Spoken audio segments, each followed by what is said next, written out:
There's big discussions for Derby County over the course of the next few weeks, with the retained list set to drop and some contracts being expired. Who is going to be the players to leave? Who are going to be the players to stay? Now, in this video, we're going to take a look across Derby County's entire depth chart, and we're going to see what Derby County could do heading into next season. Now, obviously, we've got a wide range of players out of contract at the end of this season, and I think 5 heading back to their parent clubs on loan from their loan spells. And it's going to be interesting to see what Derby County do with that discussion. Now, obviously, over the course of the last few days, we spoke about some of those loan players in Harrison Armstrong and Nat Phillips, as well as even the potential signing of Michael Craig. But obviously, there's a lot more to discuss before we even get into more transfer rumours. Now, obviously, at the end of this current contract cycle, we will have the likes of Craig Forsyth, Matt Clark, Liam Thompson, Connor Washington, Tom Barkhazen, Rohan Luthra, Jeff Hendrick, Kmar Roof and Eric Peters all heading for the exit door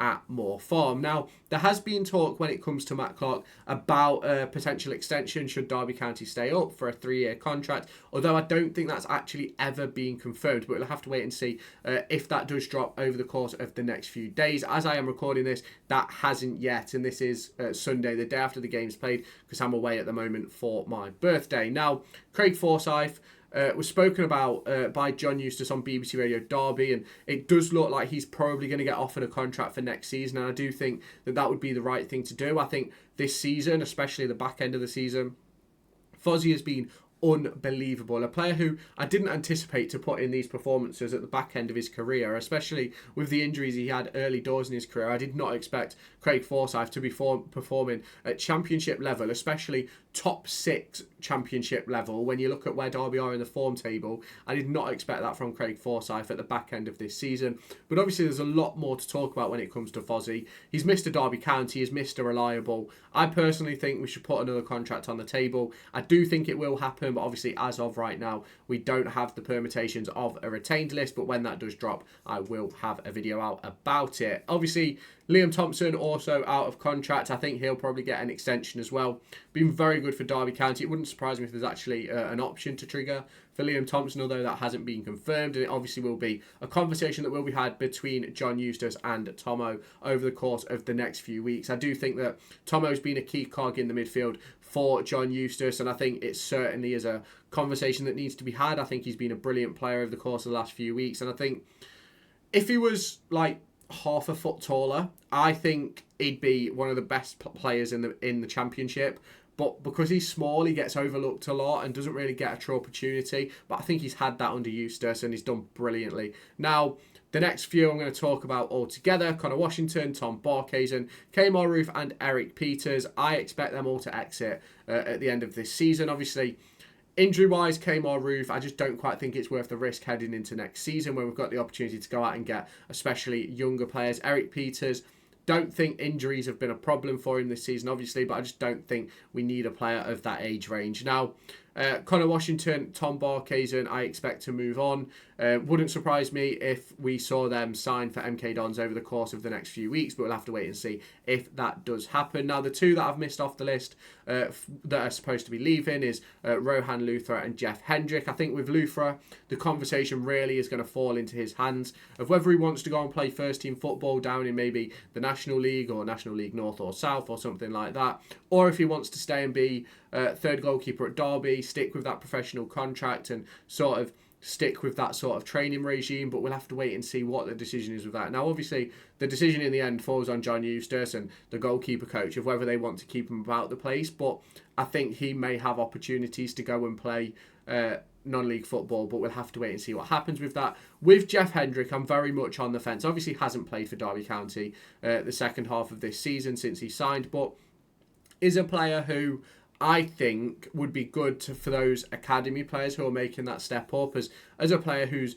been there, seen it, done it, been in the Premier League and stuff like that. I think that Hendrick sort of has the open door of knowing how to get through the Derby Academy and what they need. And obviously there's a lot of Irish players within Derby's Academy. I obviously know that Northern and Republic of Ireland are different, but it's one of those where there's a lot of players that sort of come from that sort of area, and I think Jeff Hendrick could be a massive mentor and influence for them. We obviously saw Bradley Johnson do a year as a player coach as he sort of transitioned away from playing, and I think that could be potentially a good role for Jeff Hendrick to take next season, where he's sort of there for the first team, worst case scenario, but obviously not there as sort of a main key cog in the team. Now, let's go on to the loans. Obviously, Nat Phillips, we spoke about a few days ago, he's on the list for Derby County to pick up this summer, but he's going to have a wide range of interest in him, and I think it's going to be a really difficult deal to put together, depending on what other clubs come in. I think we obviously have that benefit of he's been here for the last year, so it opens up that conversation of him coming back, which is a conversation that's probably been had a lot, especially over the last few weeks, especially with John Eustace and obviously his partners at the back in Matt Clark, Craig Forsyth, Sondre Langas, Kane Wilson, and players like that. I assume those conversations would have been had in the dressing room, but we'll have to wait and see what happens with that one. He will head back to Liverpool, though. I think he's had a decent loan spell. David Ozo, when fit, unbelievable. When injured, massive problem. Now, I was really surprised that we kept Ozo in the January transfer window. I did think that we'd send him back and bring in another loan player, and ultimately it ended up being Tawanda Chiwa, who went back to Wolves and then ended up at Huddersfield. But for me, if Ozo stays fit, he's a top 6 midfielder in the Championship. But obviously the problem's been that he hasn't stayed fit this season, and a large majority of his game time this season came in those first 10 to 12 games. And ultimately his body then just shut down. So the conversation really for me will be, can he stay fit? Is it worth a potential conversation? Maybe. I just don't think he will end up at Derby next season, if I'm completely honest. Now, Jerry Yates is a conversation that will be had over this summer. I guarantee it. I think Yates has been a very good player for Derby this season. I think a lot of people look at, I think he got 10 goals, 4 assists. I think it's not a bad season for Yates, if I'm completely honest. I think he's been very unlucky at times this season, and he spent, a large majority of, 10, 15 games getting little to no service under Paul Warne. And I do believe that if you can get him the right striker next to him, the right players next to him, I think he scores 15, 20 goals in the Championship. He gets himself in all the right positions, could have probably had 15 this season, but obviously missed a couple of sitters. And that's obviously a big conversation to be had for next season. And the big conversation about that will be the fee. Obviously, I think Swansea paid about £2.5 million for him. I think he's heading into the last year of his contract there. Whether he's deemed surplus to requirements and that makes him a little bit cheaper, I'm not entirely sure. But I don't think it's a deal we're going to do. I just think it's going to be a little bit too expensive. Now, Marcus Harness, he's been brilliant second half of the season. Not for the whole season. And I did say in a video a few weeks ago about the 10 players who I want Derby County to look at should we stay in the Championship, and he was on that list, and I do believe that he is a player who we should look at. We should have the conversation, and a bit similar to Jerry Yates, I think if the price is right, the contract is right, I would bring him back, because you know what you're going to get from him, in my opinion. I think he's a good player. I think he can be effective at this level. I don't necessarily think he should be a starter. And I think that's obviously something that would change heading into next season if he was to come back. But I do think the conversation will be had. Now, the final loanee, Harrison Armstrong, brilliant second half of the season. As we know, as reported by John Percy, and I spoke about yesterday, he is on the list and Derby County would love to re-sign him for next season.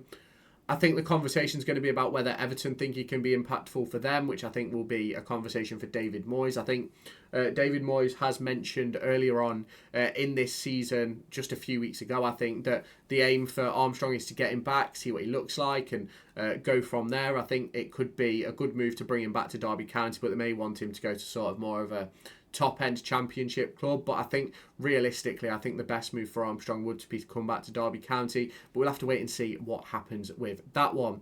Now, there's a ton of players on one-year contracts. We'll just rattle through these ones. Kane Wilson has obviously had his option extended, and they are in talks over a longer-term deal, which I believe will sort of extend it 3 more years, and he'll go into the category with Sondre Langas. Joe Ward, Josh Vickers, I'm not opposed to letting Joe Ward go, but ultimately it depends on what we decide to do next season. If we stick with the back 3, I think he'd be brilliant in that right wing back position, but I wouldn't be surprised to see him move on, maybe to a Rotherham, maybe even an MK Dons, but I don't think he's going to want to go to League Two. I think he's too good for League Two. Josh Vickers, if someone offers a fee, I'd let Vickers go. And there is potential for that with Rotherham and with MK Dons, but for me, I think he'll stay as our backup keeper and then move on next summer. Ben Osborne, he'll stay. I think he'll be an important piece of the puzzle next season for Eustace, but I don't think he'll be a starter. Mendes, Lang and Jackson, exactly the same as Osborne. I think they'll be pieces of the puzzle, but I don't think they're going to be main players. I think we're going to have a lot of turnover when it comes to, obviously, those discussion when it comes to wingers. Dejan Brown, Jake Rooney, I think both will head out on loan next season, and I think both of them should sign one-year extensions at minimum before they do, because Dejan Brown's had interest from Sunderland, Newcastle over the course of the last 12 months, and obviously we gave him game time in the Championship. Do I think he's going to get it next season? I think that depends on the transfer window, but I think both Brown and Rooney would probably do from a top-end League 2, League 1 loan spell, just to give them a good run for their money. Callum Elder, injury-wise, has been a bit of a problem. I do think we'll be looking to fill that gap heading into next season. No matter what happens with Fozzie, I think a left-back, left wing-back will be brought into the club. Curtis Nelson, ACL, I think he'll move on at the end of next season. Whether he'll play an important part next year is yet to be seen. Obviously, hasn't trained a day under John Eustace. Will obviously only have really been doing rehab work, so we'll have to see how that one goes. Lars-Jørgen Salverson is in the one-year category, I believe, for next season. I believe his contract was only a 2-year deal, which would put him at the end of, I don't even think it was 2 years, I think it was 18 months, which would put him end of next season, he'd move on. So I think with Salverson, we need to see what he can do. Obviously, he spent, £800,000 on him. I think we need to see what he can do. We've not really seen what Salverson's truly capable of. Don't think he was fit when he came in. Yes, he scored that goal, was it against Cardiff, but ultimately wasn't fit enough to do a great deal after that. Picked up an injury against, I think it was QPR, and then we didn't see him again. 2-year contracts. Ryan Nyambe, Ibu Adams, Jakub Zetterstrom and Corey Blackett-Taylor. All four for me will stay. Ryan Nyambe is probably the most questionable one with his injury record, but I think John Eustace will get him fit, and I don't think we'll have the same injury issues heading into next season. Everyone knows my thoughts on Ibu Adams. Technically, not quite there. Off the ball, unbelievable. He'll stay, and I think he'll probably get a contract extension next year, should he perform to the same level. Zetterstrom will stay. Blackett-Taylor will stay, and I think he's going to be massively important next season. 3 years left on their contract is Kenzo Heldmine. I think he's going to be more important next season than a lot of people understand. I'm going to have a video dropping about Kenzo and where it all went wrong and why he just couldn't sort of find a rhythm this season, and that's going to drop probably tomorrow, so make sure you check that one out. But I think, obviously, he'll stay, and I think he'll be a key part of next season. 4 years, Sondre Langas, the only player with a 4-year contract. We all know he's going to be the most important player for Derby County. He's going to play in that centre-back role, maybe even at right-back, and I think he's going to have an unbelievable season next year. Now, we've gone through the key cogs of Derby County. We've gone through the players leaving on loan and end of their loan spells. We've looked at the other years of contract. Let me know your thoughts down in the comments and thoughts on the potential retained list heading our way. So let me know that down in the comments. If you have not done so already, make sure you hit that subscribe button and turn on that notification bell to stay tuned for everything that's happening with Derby County across the off-season. There's going to be, obviously, daily videos for Derby County. So if you have not done so already, make sure you hit that subscribe button, turn on the notification bell, and I'll keep you up to date with everything coming your way.